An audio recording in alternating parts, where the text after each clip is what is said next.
very replenished. And you need your clothes, your boots, and your motorcycle. Hi, Barbie.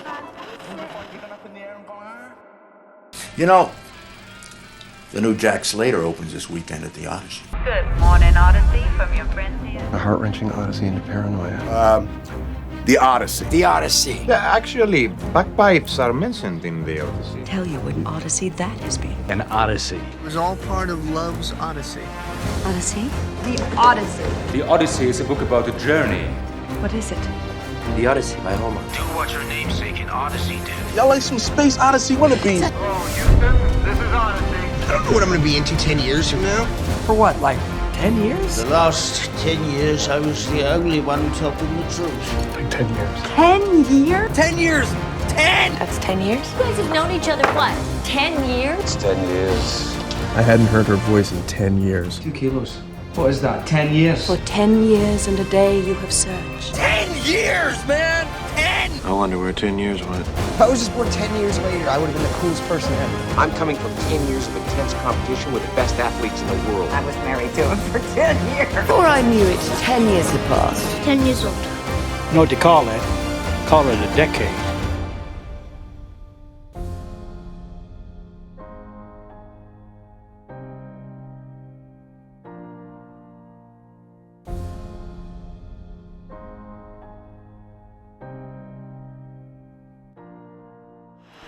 Mix 92.6, a special programme in association with the Odyssey Cinema.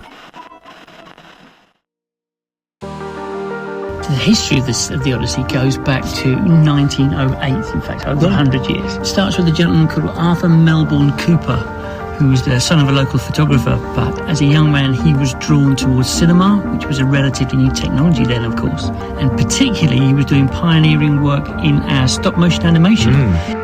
So from 1908 it changed hands and names a few times before an accidental fire burned it down in 1927, rebuilt in 31, and finally in 1945 became the Odeon that a lot of people, including many of our senior patrons, still remember from their childhood. The Odeon was eventually closed in 1995. The site remained undeveloped for the next 15 years and essentially fell derelict. And then finally, the Odyssey opened its doors in 2014 to the grateful cinema goers of St Albans and, in fact, the whole of Hertfordshire. I think my favourite thing about working at the Odyssey is all the people. I like being downstairs in the kitchen. I love it when it's really busy because then it's a good atmosphere in there. Everyone's like running around. It's a bit mental, but it's fun. We do get loads of people travelling from really far to get here sometimes because of the unique experience. And quite often we get people who are like over here for holiday who really want to have a fun experience and get to meet so many different people. It's a really, really fun job. I really enjoy it, yeah. I've been here a little over a year now, and yeah, it's really good. It's fun working here. Best thing about working at the Odyssey is it's a family, and you get to watch great films. I really love working with our team here. We're very close and we all get along. I like the customers who come in, and I really like recommending films to people. We show really interesting, sort of varied films, and we get a lot of nice, our crowd that we get, our audience are really nice. It feels like home.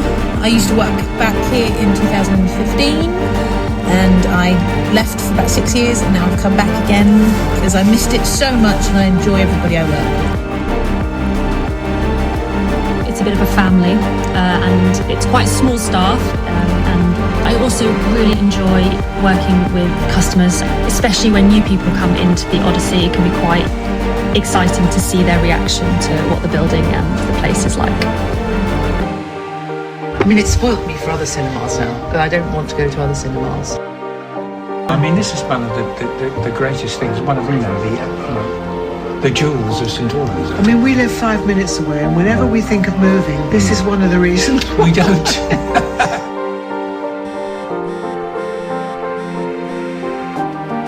Hi Paul, you alright? How did the premiere go? Hello to everyone at the Odyssey Cinema, one of the most beautiful cinemas in a beautiful part of the world. What do you think, Tim, Arthur Melbourne Cooper would make of his cinema if he was sat with us today? I've got to be honest, I think he'd be impressed. but I couldn't really put it any better than the citation that was put forward by the local civic society when it awarded a top award to the cinema. It said, period features and design motifs have been used to very great effect, producing a balanced atmosphere of glitz, opulence, expectation, relaxation and comfort, all with great integrity. I don't think we could put it any better than that.